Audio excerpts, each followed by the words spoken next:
Bumpy Johnson, the man who stopped the Mafia. St. Patrick's Old Cathedral, Little Italy, early 1950s. The priest had just begun the vows. "I now pronounce you." When the church doors opened, not loudly, not violently, they opened slowly. 400 guests turned at once. Because walking alone down the center aisle, uninvited, unannounced, was Ellsworth Bumpy Johnson, a black man in a gray suit, carrying a neatly wrapped wedding gift. The organ stopped playing. Every man in that church understood something was wrong. This was not just a wedding. This was a gathering of power. Every major Italian crime family in New York was represented, and Bumpy Johnson had just broken one of the oldest underworld rules. You do not interrupt a mafia wedding unless you're prepared to die. The silence was absolute. 400 of the most dangerous men in America watched a single man walk toward the altar. His footsteps echoed against marble floors. His face showed no fear, no hesitation, no doubt. He walked like a man who had already won. And in that moment, every made man in that church felt something they rarely experienced: uncertainty. Because Bumpy Johnson didn't carry a gun. He carried something far more dangerous: information. Before this story continues, one thing must be clear. The power struggle between Bumpy Johnson and the Italian Mafia is historical fact. The tension over Harlem territory is documented. The respect Bumpy commanded is real. However, the wedding interruption itself comes from long-standing underworld accounts and Harlem oral history, not court records. What matters is not whether every detail happened exactly this way, but why no Italian family ever tried to take Harlem again. That part is undeniable. The story you're about to hear is how legends are born when truth meets strategy. When a man without an army defeats an empire without firing a shot. This is the story of how Bumpy Johnson changed the rules of organized crime forever. Ellsworth Raymond Johnson, nicknamed Bumpy because of a childhood bump on his head, was born in 1905 in Charleston, South Carolina. He arrived in Harlem during the Great Migration, just another Southern kid looking for opportunity in the promised land of the North. But Harlem in the 1920s and 30s wasn't just a neighborhood. It was a world unto itself. A place where black culture flourished, where jazz filled the streets, where the Harlem Renaissance transformed American art. It was also a place where money moved. Lots of it. And young Bumpy Johnson was paying attention. By the 1930s and 40s, he had become the most powerful black crime figure in Harlem. But Bumpy was not reckless. He was not a hothead. He was not the stereotype that Hollywood would later create. He learned his craft under Stephanie St. Clair, the legendary queen of Harlem's numbers racket. A Martinique-born woman who built an empire when most women couldn't even vote. From her, Bumpy learned 3 lessons that would define his entire career. First, the law could be a weapon. Courts, lawyers, public records. These weren't obstacles. They were tools. Second, public exposure could cripple enemies. A whisper in the right ear could do more damage than a bullet. Third, intelligence mattered more than intimidation. Know more, plan better, move smarter. While other gangsters relied on guns, Bumpy relied on information. While others shouted threats, Bumpy spoke softly and carried detailed files. While others made enemies, Bumpy made calculated moves. That difference would change everything. He became known for something unusual in the underworld. He kept Harlem safe. Not just his operations, the entire neighborhood. He mediated disputes. He prevented gang wars. He made sure violence didn't touch innocent people. In Harlem, Bumpy Johnson wasn't just feared. He was respected. even admired. That loyalty would become his greatest asset. Now, to understand what happened at that wedding, you need to understand Carlo Gambino. In the early 1950s, Carlo Gambino was not yet boss of bosses. That wouldn't happen until 1957, after the infamous Appalachian meeting. But he was already a powerful capo, already ruthlessly ambitious, already calculating every move like a chess grandmaster. He had identified Harlem as a prize. Think about it from his perspective. Harlem was one of the most profitable neighborhoods in New York. The numbers racket alone generated millions. Every day, thousands of people placed small bets on lottery numbers, nickels and dimes that added up to fortunes. After-hours clubs operated outside police jurisdiction, serving liquor and entertainment to crowds that never stopped spending. Narcotics were beginning their deadly rise, and Harlem was a major distribution point. Protection money flowed from every business, legal or otherwise. Millions of dollars moved through those streets every year. And it was controlled by black operators, independent, outside mafia structure, outside commission oversight. To Carlo Gambino, this wasn't just inefficient, it was unacceptable. He believed Harlem should not remain independent. So quietly, without commission approval, his men began moving north. This part is historical fact. Gambino's soldiers started appearing in Harlem, making offers, demanding partnerships, suggesting that independent operators would be safer under Italian protection. The message was clear: join us or face consequences. Most black operators had no choice.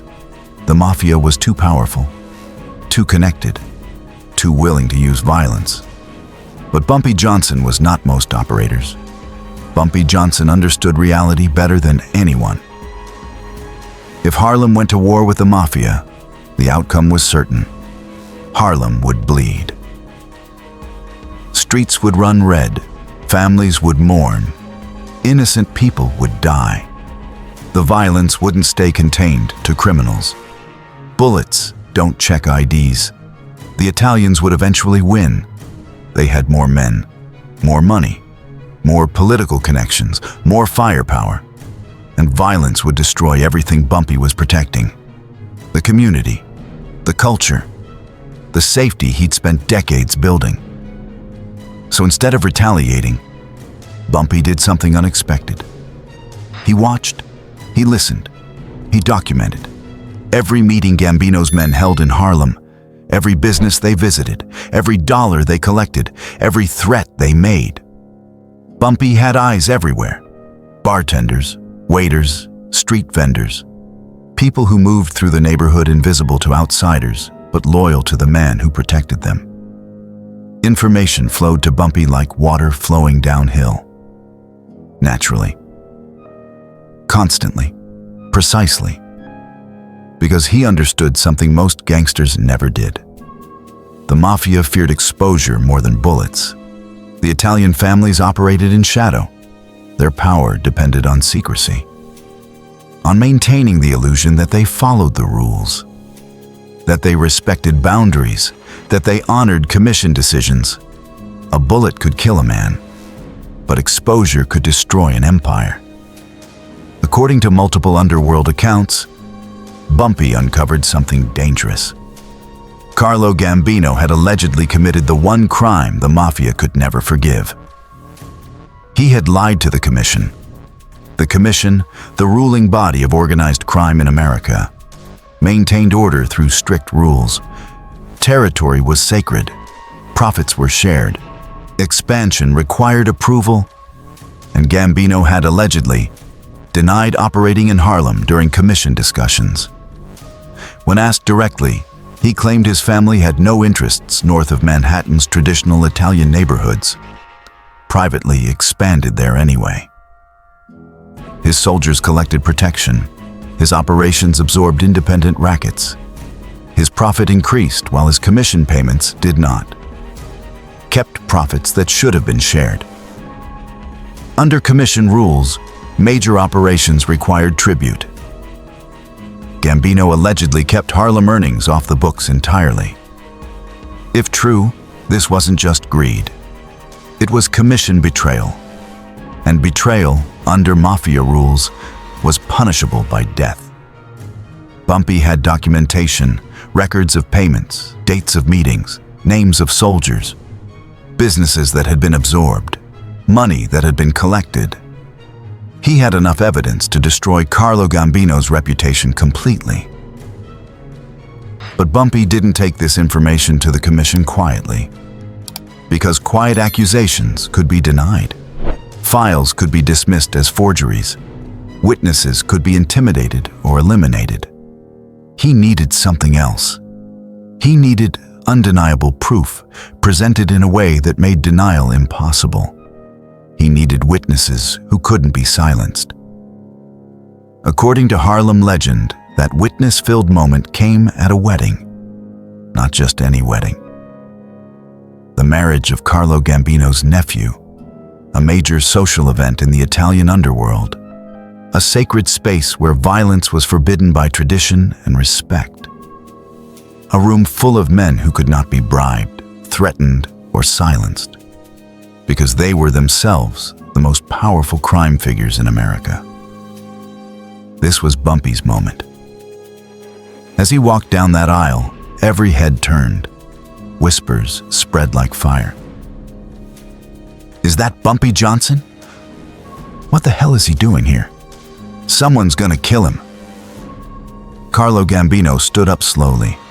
His face showed nothing. Years of discipline kept his expression neutral. But his hands betrayed him. They tensed. Ready. Other men moved toward guns, tucked in shoulder holsters. Fingers hovered over triggers. But no one fired.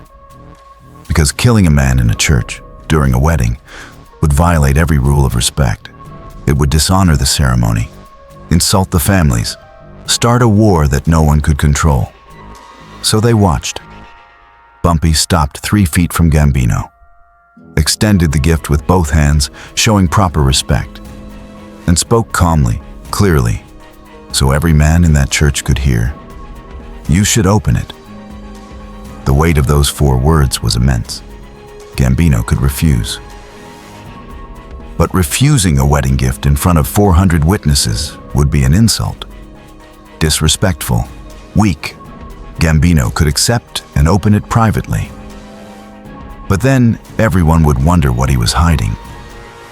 Or Gambino could open it now, in front of everyone, and face whatever was inside. Silence stretched. Seconds felt like hours. Finally, Gambino reached for the box. His hands unwrapped the paper slowly. Carefully, he lifted the lid. Inside, according to the story, were documents. Records of operations in Harlem, dates, locations, names of soldiers who had been ordered north, proof of collections, evidence of expansion, and copies of commission meeting minutes, where Gambino had denied everything. The proof was undeniable. But more importantly, 400 witnesses had just seen Carlo Gambino receive it. 400 men who would talk, who would share what they'd seen, who would question whether Gambino had lied to them as well. Bumpy didn't need to threaten. He didn't need to negotiate. He didn't need to fire a shot. He simply spoke the truth. Harlem respects boundaries. We expect the same. Then he turned and walked back down that aisle. Slowly, calmly, confidently. And not a single man tried to stop him. Whether or not the confrontation unfolded exactly this way, the outcome is historically consistent. By the mid-1950s, Italian Mafia expansion into Harlem stopped completely. No more soldiers moving north. No more businesses being absorbed. No more threats to independent operators. Bumpy Johnson retained control of black-run operations. The numbers racket, the clubs, the protection networks, all remained independent. Harlem became an acknowledged boundary. an invisible line that Italian families respected. Not because they feared Bumpy's guns, but because they understood the cost of crossing him. No commission-sanctioned war ever happened. Despite tensions, despite territorial disputes, despite the enormous profit potential. No war. And Carlo Gambino, despite later becoming one of the most powerful crime bosses in American history, never challenged Harlem again. That was not coincidence. That was Bumpy Johnson's strategy playing out exactly as planned. Bumpy Johnson introduced a new kind of power to the underworld. Not fear based on violence, not control based on intimidation, but fear based on what he knew. The Mafia understood one thing clearly. Killing Bumpy wouldn't erase what he knew. It would only release it. Bumpy had made arrangements. If anything happened to him, those documents would go public, to newspapers, to federal investigators, to rival families. His death would trigger chaos that no one could control. And that made him untouchable. He had weaponized information in a way that traditional gangsters never imagined. Other crime figures controlled territory through force. Bumpy controlled Harlem through respect, intelligence, and the constant threat of exposure. He proved that in the world of organized crime, the most dangerous man isn't the one with the most guns. It's the one with the most secrets.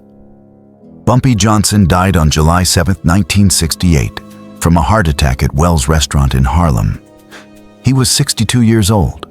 He died the way he lived, in Harlem, surrounded by the community he protected. Italian crime figures are widely reported to have shown respect after his death. Flowers were sent. Condolences were offered. Attendance at his funeral crossed racial and criminal lines, including, reportedly, representatives from Carlo Gambino's family. Because no matter how powerful Gambino became, one truth remained. Harlem was never his. Bumpy Johnson had proven that intelligence could defeat empires, that strategy could overcome superior force, that a single man with the right information could change the balance of power completely. His influence extended far beyond his death. Future generations of black crime figures studied his methods. Civil rights leaders recognized his protection of Harlem. Writers and filmmakers mythologized his legend. But the real legacy of Bumpy Johnson isn't in movies or books. It's in a simple fact. When one of the most powerful crime families in American history wanted Harlem, they couldn't take it. Because one man knew that the pen, or in his case, the carefully documented file, was mightier than the sword. The lesson of Bumpy Johnson's story is simple. Violence creates enemies. Information creates leverage. And the smartest man in the room doesn't raise his voice. He chooses his moment. Bumpy Johnson didn't stop the Mafia with bullets. He stopped them with truth, delivered at exactly the right time, in front of exactly the right people. He walked into a church filled with 400 men who could have killed him. And he walked out in control. Not because he was the strongest. Not because he was the most ruthless. But because he understood something fundamental about power. The greatest weapon isn't the one that destroys. It's the one that makes destruction unnecessary. Bumpy Johnson never needed to fire a shot. He just needed to know where all the bodies were buried, and in the underworld, that knowledge made him untouchable.